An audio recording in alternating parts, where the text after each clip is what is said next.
Story 1. That close members of my family, who live in Russia, now think that I am a complete Nazi and have cut off all contact with me since the first day of the invasion. People who have watched me grow up, people whom I've known all my life, now think that I murder Russian children in Donbass every day. I personally don't care that they are deluded, but it just goes to show how Russian propaganda and television turn normal people into zombies.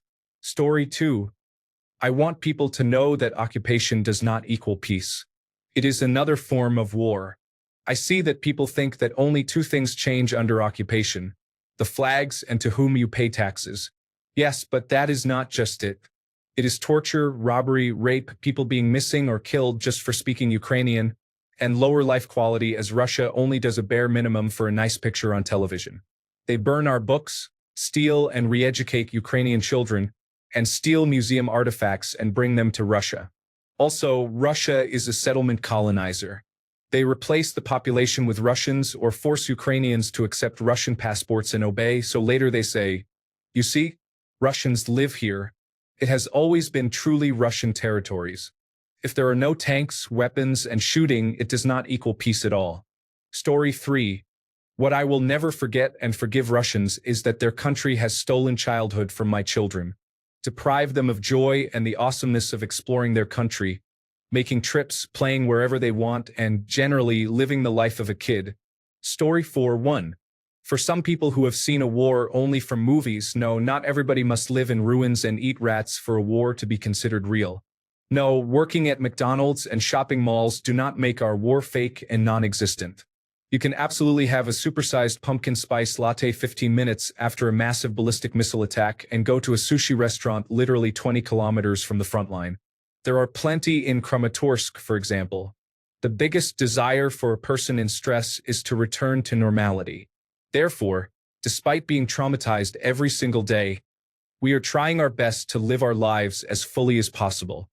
For some other people that look at our gross domestic product figures and think that Ukraine is a third world country like in sub-Saharan Africa, that is totally untrue. We have modern cars, electronics. Shout out to a random German person who asked my refugee friend if they have ever seen a microwave, and postal services that deliver your parcels to Donbass in 1 to 2 days.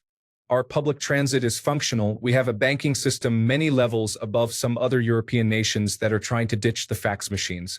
And most importantly, we are not foolish like some others want to think, especially after seeing Americans falling for Ukraine 2004-style political technologies.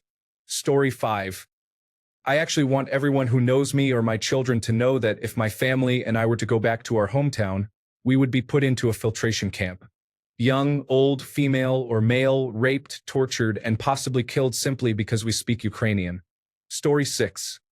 I had a great life, my own apartment, business, family, and friends. I lost all my property because of this war. Now I am a forced immigrant in Europe. Even if the war ends tomorrow, I have nowhere to go back to. Not that I'm complaining much, it could be worse.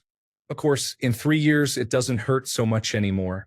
Thank God that my family was also able to leave, although we are now in different countries. Story 7. Not Ukrainian, but an American who has been working as a humanitarian here for the past 3 years. The resilience and adaptability of the Ukrainian people is amazing. I have lost coworkers, had friends drafted, and have had about a dozen missiles strike within 400 meters of my apartment, and no matter what, Ukrainians keep going about their days. The part that breaks my heart is hearing many of them say they don't dream anymore. They just don't make plans for anything more than a few months in advance, even kids or teenagers. Many don't believe they will see their friends, brothers, sisters, parents, even their kids ever again, or at least not for a long time. One friend has a kid who graduated high school and is now halfway through university, and he hasn't seen her in person during that time. The mental whiplash of being able to have some of the best coffee I've ever had and 10 minutes later be drinking it in a bomb shelter is normal now.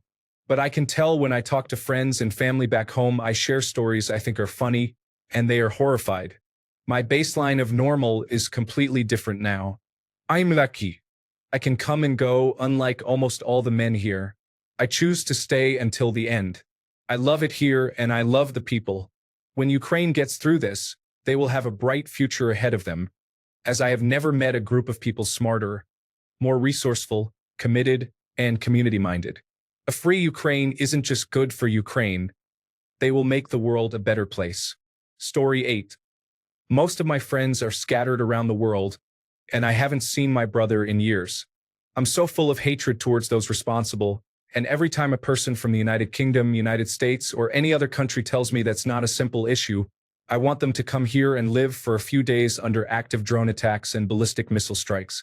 Let them read the news about how Russia wants peace and claims to have nothing to do with bombing civilian infrastructure, causing power and heating outages while you are sitting in the shelter. And don't start with infrastructure is the first to suffer during wars. Please stop. I just hope people will finally understand and realize that Russians are a threat to the entire civilized world, and we should respond until they retreat for a long time. Story 9. That my grandmother was born during one war and might have to die during another one. When the war started, grandmother was near the front line. I said, all right, I'm going to buy a cheap scooter and drive 3 hours or so to get her out. To which my mother said, I cannot stop you, but I don't want to lose my mother and child both in one day. You get used to it. It is surprisingly normal even when the air raid sounds and you check your phone real quick to see where the drones are and carry on. You don't realize how much the sirens bother you until you're actually out of the country. The Russians don't target military, they target civilians, both infrastructure. My hometown was without heat recently because it only takes one drone to get through but a day of round-the-clock work to fix it. And people like bus stops or hotels or a children's hospital. We will not surrender. Story 10. I hope some are able to answer. I know one thing many Americans don't. America and Russia both disarmed the country of all its nuclear weapons and most of its conventional weapons. Both countries also gave them security assurances that their nation would be allowed their sovereignty. It's criminal that we now turn our backs on them when they did not start this war. It was only after years of Russia threatening them that they turned to the North Atlantic Treaty Organization for help.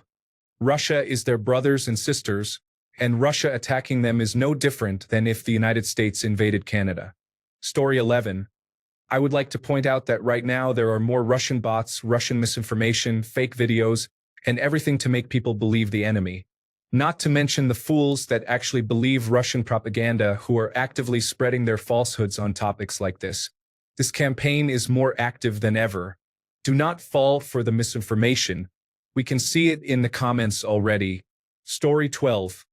We're under immense psychological pressure as our basic trust in the world is destroyed forever. I assume. Fleeing to another country neither seems attractive nor makes sense as now you feel there is no safe place in the world. Our 7-year-old son sleeps almost every night on a mattress in the bathroom to avoid at least part of the debris in case of bombing. We taught him what to do in case there's an attack and we're unconscious, red dead. But my husband and I didn't have the nerve to tell him that. If some of your contacts don't show up for some time, you literally consider their possible death. Story 13. How much misinformation and propaganda is being consumed? Especially with the inauguration of Donald Trump, it has increased tenfold. Also, this is not new. Russia has been trying to genocide the Ukrainian people for a very long time, as seen in the Holodomor. Story 14. I'm a Ukrainian-born American. We came to the States in the late 70s. My parents moved back there 15 years or so ago after living in the States for over 30 years. Then the chaos began, and they had to flee. They're now nearing 80 and are hopping between my home in the States and Europe and briefly going back to Kiev to take care of some business. To them, they don't care what happens as long as the war stops and they can go back and die in their home country. It's depressing, but I think most Ukrainians just want this to end. As a Ukrainian with the advantage of not being in it, my blood boils first at what Russia has done and is doing and boils further at the betrayal of the United States government in recent weeks. Story 15. That we will never be fine again. I don't even know what I was thinking about before the war. War is the first thing I think about when I wake up, the last thing I think about before I go to bed. When I'm not busy with anything, I think about the war as well. Story 16. I wish the world would understand that it's not just Vladimir Putin's war. The vast majority of people living in Russia enjoy it and praise their government for this war. I wish the world would understand that replacing Vladimir Putin will not change the bloodthirst of Russians. They would still want to kill all Ukrainians and attack the United Kingdom, United States, Baltic states, and every country that is showing support to Ukraine and stands against terrorists. I wish the world knew how effective their brainwashing and repression machine is in occupied territories.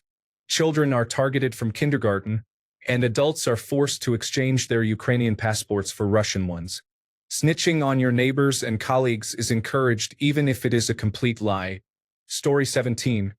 That we are pawns stuck between Russia and the West, who will use every life in Ukraine to test their weapons and enrich their defense industry while leaving us with nothing as the brainwashed denizens of America cheer them on until they ultimately forget about us and leave us to die alone.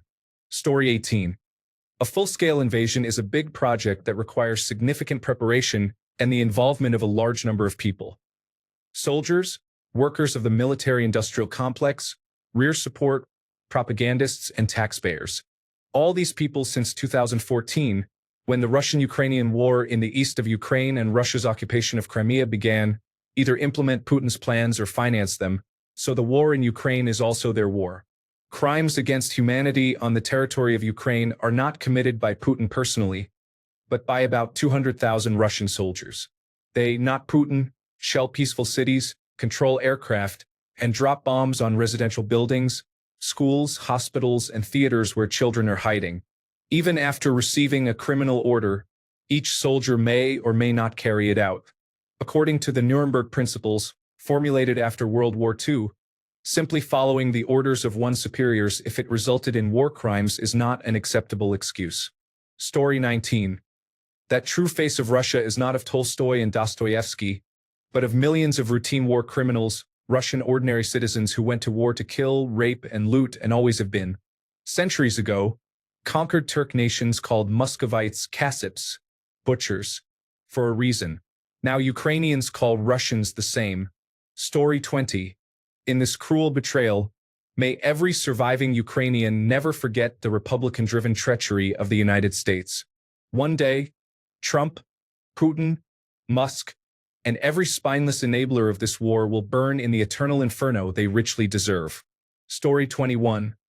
I remember seeing the singer of Eurovision 2024 posting a video about the alarms going off the second she returned there, which happens a lot and must really be unpleasant. Story 22. Not Ukrainian, but I spent the last few years working to get aid into Ukraine and have worked directly with many Ukrainians in this and similar efforts. They are extremely hardworking and just want peace in their country.